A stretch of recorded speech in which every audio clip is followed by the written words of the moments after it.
So you know how they repealed abortion?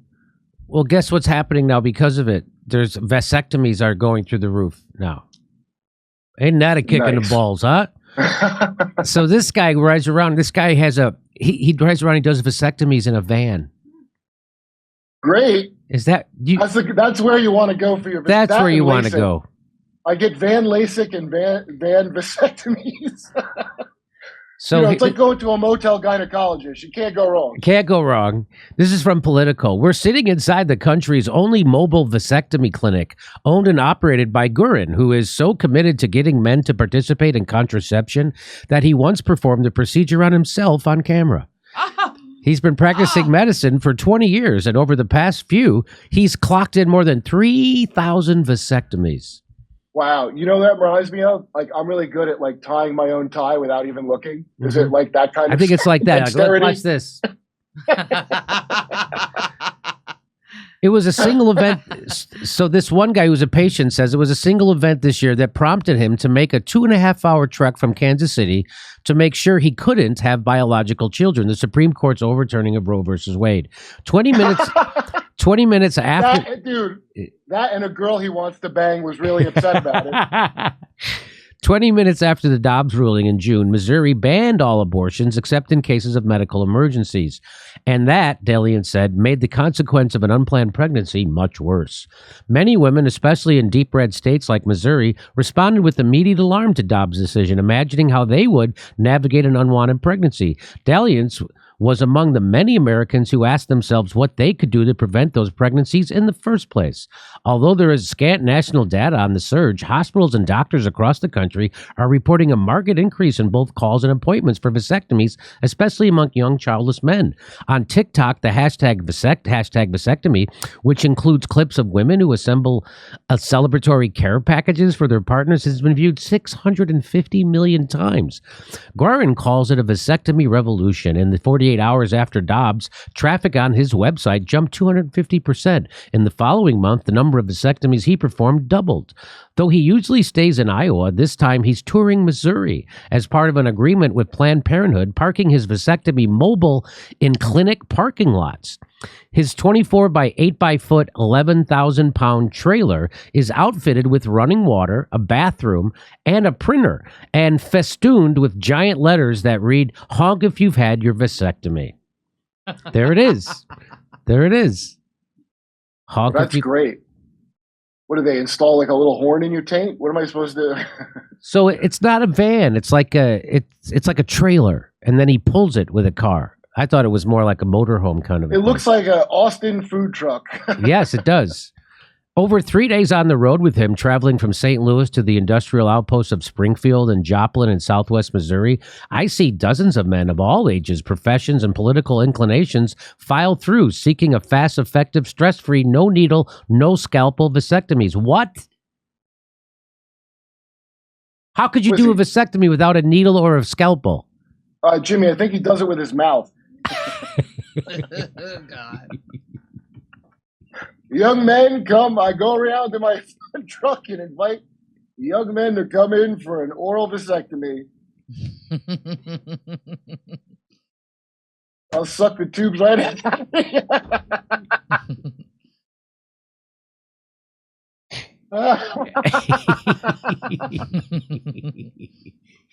He's doing it for the people. That's what this guy's a giver. His name, I am Guarín, a doctor who goes by one name in a truck. There's extreme liberals, including an anarchist and an anti-abortionist, the recently unemployed, and at least one election denier. Whether or not they wanted a vasectomy before June 24th, the majority of the 15 men I spoke with said Dobbs accelerated their decision-making process. Some of them saw this as an only alternative given the unavailability of abortion in some states and the specter of the Supreme Court targeting contraception next, taking a hint from Justice Clarence Thomas's concurring opinion. What? Hold on. They saw this as the only alternative? No, they didn't. This is like guys who weren't getting laid that much, thinking they're adding to their Tinder profile with this vasectomy. I agree. Others said their families wouldn't have chosen abortion anyway, but credited the Dobbs decision with expanding the availability of these vasectomies and prompting them to make the calls.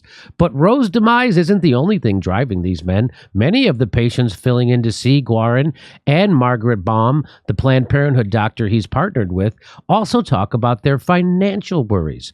Men who recently lost their jobs, small business owners without access to health insurance, and those who simply could not afford adding another member to their families. This is like one half turn of the screw away from, hey, are you upset about your bills? You can't pay them, afraid you're going to be homeless? Kill yourself. Right? That's what they're... You mean it's almost Canada? Isn't that what they're doing in Canada, I heard? Yeah, you need a chairlift? Have you thought about suicide? Have you thought about suicide as an option? As Anthony Phillips, a 30-year-old electrician in St. Louis, says, kids are expensive. I have a house payment. We have cars. Life's already expensive as it is now. And yet another kid in there, it adds up really fast. The spike in vasectomies is generating a conversation about how men should take responsibility for their reproductive health and their partners. Wait, that's a guy who's already got kids. Is that what that was? It sounds like it. So he's already got kids. He doesn't want another one. Yeah, so that's just taking advantage of a cheap way to do it, this truck. That's interesting. I wasn't expecting them to say this part because it sounds so bad. Like it sounds, I guess, I mean, I don't know. It depends how you feel about abortion, but that's like, hey, why not abort your kid if you're poor? Like it's like that, but the male version. That's nice of them to make equity of poor people shouldn't have kids. Well, according to a 2017 study published in the Journal of Sex Research, women bear the disproportionate burden of contraception, undergoing procedures and taking medication that can lead to painful side effects. While tubal ligations often require multiple medical visits and weeks of recovery time, vasectomies are so simple that post-op patients can walk out of the clinic and drive home. In his cabinet, Guarín keeps a short book titled Ejaculate Responsibly, which argues that those who want to prevent unwanted abortions should target men, not women. A woman's body produces a fertile egg for approximately 24 hours each month. A man's sperm is fertile every single second of every single day. You're darn right. It makes more sense to take the bullet out of the gun than to try to put a bulletproof vest on somebody, says Jackson Frazier, a 32-year-old from St. Louis, adding his decision to get the procedure was 100% because of Roe's fall. Guarín got the idea for a mobile clinic in from his 2017 trip around the world with World Vasectomy Day, a nonprofit for which he serves on the medical advisory board. Traveling with a group to Mexico, he saw that the government used mobile clinics to reach rural populations where access to health care is limited. He said he became obsessed, deciding in summer 2020 to use his own funds to buy the trailer, the Ford F-50 that tows it, and set it up to be procedure ready. So far, his model has proved effective. He consistently fills his appointment slots when he's on the road for a week each month. As Guarín performs vasectomies in his mobile clinic, Baum is seeing another raft of men inside. Even though politics and religion are normally kept out of the procedure room, sometimes the patients bring it up. Take 47-year-old Casey Sadler, who lies on the sage-colored exam table, telling Baum that he'd just returned home from China after teaching English there since 2009. The post-Roe America, he tells her, is like bizarro world. It's weird that the people that scream and cry about their religious freedom are the ones that want to impose their religion on people that don't share it. He says he tried to get a vasectomy in China, but his doctor tried to steer him toward a tubal ligation for his wife instead. I'm very supportive of this operation, Sadler's wife says as she stands next to her husband. The room bursts into laughter. Hey, we are China. That's pretty cool. We are China. With every patient Guarín meets, he collects new stories of how men are wrestling with this decision. He uses those conversations to build trust with other men, to convince them that vasectomies are a good choice. Every single case is learning experience, and the learning sticks with me, he says.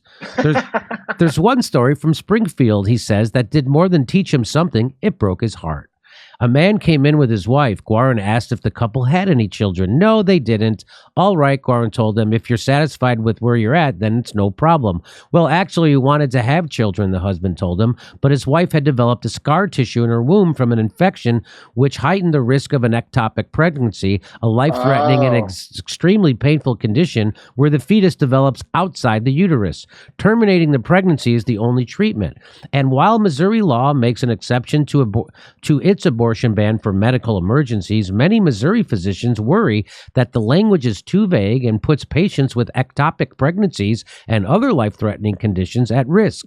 What happens is that many hospitals don't know what to do with that because that's terminating a pregnancy, so they don't want to be held liable for that. It was a hypothetical he'd considered before, but here is a real husband who's had to get a vasectomy because of what 6 justices decided. That's exactly what was not considered before overturning Roe. It's just not black and white. There's a lot of gray. And here we go. That's a real thing. That's real, that ectopic, because, personally, I've never had pull-out fail me once, but imagine you're like Alec Baldwin, where you thought you had a cold gun 7 times, but really it was a hot gun, So here's Barack Obama promising to codify. Well, the first thing I do as president is sign the Freedom of Choice Act. That's the first thing that I... Now, the Freedom of Choice Act is not my highest legislative priority. The second thing I do is go back on that first thing.